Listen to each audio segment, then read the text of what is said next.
Hi friends, welcome to my channel 365 Study Series.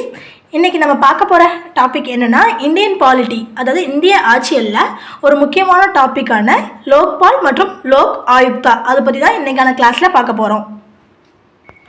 Lokpal மற்றும் லோக் ஆயுக்தா இதில் பார்த்தோம்னா இந்த லோக்பால் அப்படிங்கிற வார்த்தையை ஃபஸ்ட்டு யார் சொன்னான்னு பார்த்தா டாக்டர் எல்.எம். சிங்வி.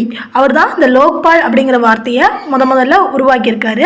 எப்போ அப்படின்னு பார்த்தா 1963 வந்துட்டு லோக்பால் அப்படிங்கிற வார்த்தையை வந்துட்டு ஃபஸ்ட்டு சொல்லியிருக்காரு. இந்த லோக்பால் அப்படிங்கிறது வந்து ஒரு சட்டம் சாராத அமைப்பு. இது எதுக்காக அப்படின்னா மக்கள் வந்து அரசாங்கத்து மேலேயும் அரசாங்க அதிகாரிகள் மேலேயும் உள்ள குறைகளை தீர்க்கிறதுக்காக உருவாக்கப்பட்ட அமைப்பு தான் இந்த லோக்பால். இதுக்காக இதோட ஆரம்ப காலமாக 1966 ஏப்ரலில் பொது குறைதீர்ப்பு ஆணையர் அவரை வந்துட்டு நியமனம் செய்கிறாரு. அதாவது கமிஷனர் ஃபார் பப்ளிக் கிரீவியன்ஸ் அப்படிங்கிற ஒரு போஸ்டிங் கொடுத்து அவங்க மூலியமாக குறைகளை தீர்க்க ஆரம்பிக்கிறாங்க. இவரோட பணி வந்துட்டு என்னவா இருக்குது அப்படின்னு பார்த்தா மக்களோட குறைகளை தீர்க்கறதுக்கு உள்ள அமைப்புகள் இருக்கும் இல்லையா, அவங்கள கண்காணித்து அதை வந்து முறையாக செயல்பட வைக்கிறதும், திறமைமிக்க தலைமை அதாவது கம்ப்ளைண்ட் செல் அதெல்லாம் வந்து அமைச்சு ஒரு திறமையான தலைமையை வந்துட்டு செயல்பட வைக்கிறதா இவருடைய பணியாக இருந்துச்சு. அதுக்கு அடுத்தது வந்து பொது குறைபாட்டு இயக்குநரகம் அப்படிங்கிற ஒரு அமைப்பை வந்துட்டு தோற்றுவிக்கிறாங்க. அதாவது டைரக்டரேட் ஆஃப் பப்ளிக் கிரீவியன்சஸ் அப்படிங்கிற ஒரு அமைப்பை தோற்றுவிச்சு மக்களோட குறைகளை தீர்க்க முயற்சிக்கிறாங்க. இதன் விளைவாக 1966 நிர்வாக சீர்திருத்த ஆணையம் அட்மினிஸ்ட்ரேட்டிவ் ரிஃபார்ம்ஸ் கமிஷன் அப்படிங்கிற ஒரு கமிஷனை வந்துட்டு புதுசாக கொண்டு வராங்க. இதோட நோக்கம் என்னவா இருக்குன்னா மக்களோட குறைகளை தீர்க்கிறது தான் இதோட நோக்கமாக இருக்குது. இந்த நிர்வாக சீர்திருத்த ஆணையம் இந்த ரிஃபார்ம் கமிஷன் வந்து என்ன பண்ணுறாங்கன்னா 1966 அக்டோபரில் ஒரு இடைக்கால அறிக்கையை வந்துட்டு வெளியிடுறாங்க. இந்த இடைக்கால அறிக்கையை வந்து லோக்பால் மற்றும் லோக் ஆயுக்தாக்கு வந்துட்டு பரிந்துரை செய்து இந்த இடைக்கால அறிக்கையில் தான் லோக்பால் லோக் ஆயுக்தா அப்படிங்கிற அமைப்பை வந்துட்டு கொண்டு வரணும் அப்படிங்கிற ஒரு பரிந்துரை வந்து ஃபஸ்ட்டு செய்கிறாங்க. ஃபஸ்ட்டு 1968 தான் நாடாளுமன்றத்தில் மக்களவையில் லோக்பால் மசோதா வந்து ஃபஸ்ட்டு அறிமுகம் செய்கிறாங்க. யார் அப்படின்னா இந்த சாந்தி பூஷன் அப்படிங்கிறவர் தான் இந்த நாடாளுமன்றத்துடைய மக்களவையில் வந்துட்டு லோக்பாலை வந்து அறிமுகம் செய்கிறாங்க. இருந்தாலும் இது மாநிலங்களவையில் தோல்வி அடைஞ்சது. மக்களவையில் வந்து வெற்றி பெற்றாலும் மாநிலங்களவையில் தோல்வி பெற்றது. இப்படி தோல்வி அடைஞ்சது ஒவ்வொரு டைமும் லோக்பாலை கொண்டு வரணும்னு ட்ரை பண்ணுறாங்க. எத்தனை வருஷம் அப்படின்னா 1971, 77, 85, 1989, 1996, 1998, 2001, 2004, 2011 இந்த மாதிரி ஒவ்வொரு டைமும் முயற்சி செஞ்சு ஒவ்வொரு டைமும் இது வந்துட்டு தோல்வியில் தான் முடியுது. இப்படி ஒவ்வொரு டைமும் தோல்வி அடைஞ்சு கடைசியாக ஒரு வழியாக 2011 இரு அவைகளிலும் நாடாளுமன்றத்துடைய மக்களவையிலையும் மாநிலங்களவையிலையும் இந்த மசோதா வந்துட்டு வெற்றி பெறுது. அதாவது அந்த 2011 மசோதான்னு பார்க்கும்போது 116வது திருத்த மசோதாவில் 2011 மசோதாவில் இந்த லோக்பால் வந்துட்டு அறிமுகம் செய்யப்படுறாங்க. 1/1/2014 இந்த டேட்டில் குடியரசுத் தலைவர் இந்தாங்க நீங்கள் லோக்பாலை உருவாக்கிக்கலாம் அப்படின்னு சொல்லி குடியரசுத் தலைவர் வந்து அதுக்கு ஒப்புதல் கொடுக்குறாரு. 16/1/2014 அது ஒப்புதல் பெற்றதுலேருந்து ஒரு 15 நாள் கழித்து இது வந்து நடைமுறைக்கு வந்துடுது. இதோட நோக்கம் என்னென்னா பொதுப்பணி ஊழலை தடுப்பது. மொத்தமாக லோக்பால் அப்படின்னா என்னென்னா ஊழலை வந்து தடுக்கணும், ஊழலை ஒழிக்கணும், இதுதான் இதோடைய நோக்கமாக இருக்குது.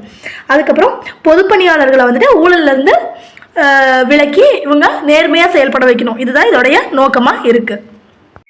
இந்த லோக்பால் அமைப்பு வந்து அம்புட்ஸ்மேன் அமைப்பு மாதிரி இருக்கணும் அப்படின்னு பரிந்துரை செய்கிறாங்க. அப்படின்னு சொன்னது யார்? அசோக் குமார் சென். இவர் தான் இந்த லோக்பால் அப்படின்னு இருந்தால் அம்புட்ஸ்மேன் அது மாதிரி தான் இருக்கணும் அப்படின்னு வந்து சொல்கிறாரு.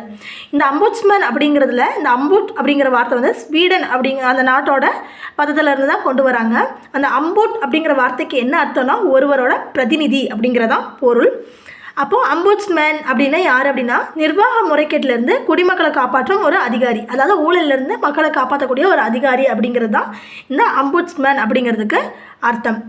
இந்த அம்புட்ஸ்மேன் அப்படிங்கிற ஒரு அமைப்பை வந்துட்டு அந்த முறையை வந்து முதல்ல ஏற்றுக்கொண்ட நாடு எது அப்படின்னாக்கா நியூசிலாந்து.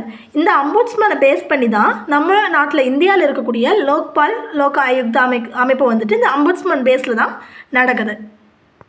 இந்த லோக்பாலோடைய அமைப்பு எப்படி இருக்குன்னா, இந்த லோக்பாலில் வந்துட்டு ஒரு தலைவர் இருப்பார், சேர்மன். அதுக்கப்புறம் 8 உறுப்பினர்கள் இருப்பாங்க. மொத்தம் 9 பேர் இருப்பாங்க.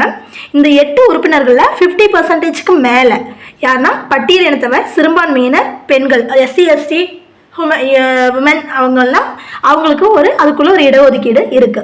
இந்த 8 பேர் பிளஸ் ஒரு தலைவர், இந்த 9 பேரை யார் செலக்ட் பண்ணுவா அப்படின்னா ஒரு தேர்வுக்குழு இருக்கு, ஒரு செலெக்ஷன் கமிட்டி இருக்கு. அந்த செலெக்ஷன் கமிட்டியில யார் யார் இருப்பாங்கன்னு பார்க்கும்போது பிரதமர், மக்களவையோட எதிர்க்கட்சி தலைவர், மக்களவையோட தலைவர், உச்சநீதிமன்ற நீதிபதி, குடியரசுத் தலைவரால் நியமிக்கப்பட்ட ஒரு சட்ட வல்லுநர், இவங்க 5 பேரும் சேர்ந்து தான் இந்த 9 பேரை வந்து செலெக்ஷன் பண்ணுவாங்க. இந்த லோக்பால் அமைப்பை வந்து இந்த 5 பேர் சேர்ந்து தான் செலக்ட் பண்ணுவாங்க. இந்த லோக்பாலோடைய அதிகார எல்லை அப்படின்னு என்னன்னு பார்க்கும்போது அனைத்து பொதுப்பணியாளர்கள் மேலேயும் இதுக்கு அதிகாரம் இருக்கு. அவங்களோட ஊழல் வந்து விசாரிக்கிறதுக்கான அதிகாரம் வந்துட்டு இந்த லோக்பாலுக்கு இருக்கு. NGOs, வெளிநாட்டில இருந்து பணம் பெற்று இங்கே சேவை செய்யக்கூடிய அனைத்து NGOs மேலேயும் இவங்க வந்துட்டு விசாரிக்கிறதுக்கான அதிகாரம் வந்து இந்த லோக்பாலுக்கு இருக்கு.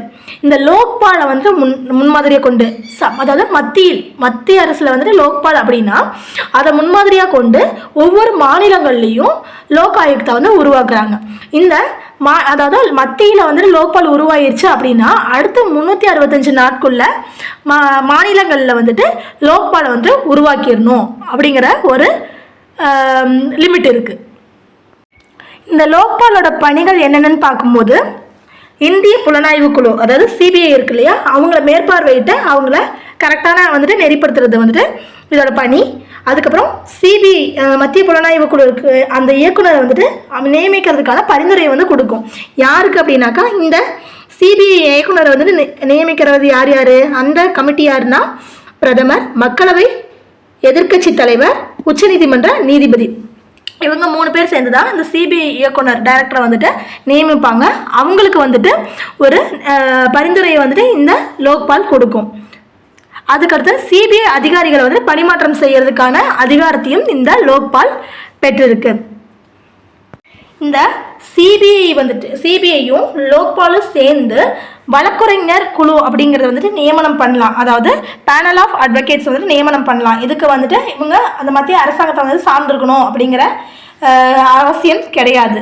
இதோட காலக்கெடு என்னன்னு பார்க்கும்போது, ஃபஸ்ட்டு ஆரம்பத்தில் ஒரு கேஸ் வந்துடுச்சு அப்படின்னு பார்க்கும்போது அந்த கேஸை வந்துட்டு ஃபஸ்ட்டு ஒரு 3 மாதத்துக்குள்ளே விசாரித்து தீர்ப்பு வழங்கிடலான்னு பார்ப்பாங்க. அப்படி இல்லாத பட்சத்தில் 3 மாதம் வந்துட்டு எக்ஸ்டெண்ட் பண்ணுவாங்க.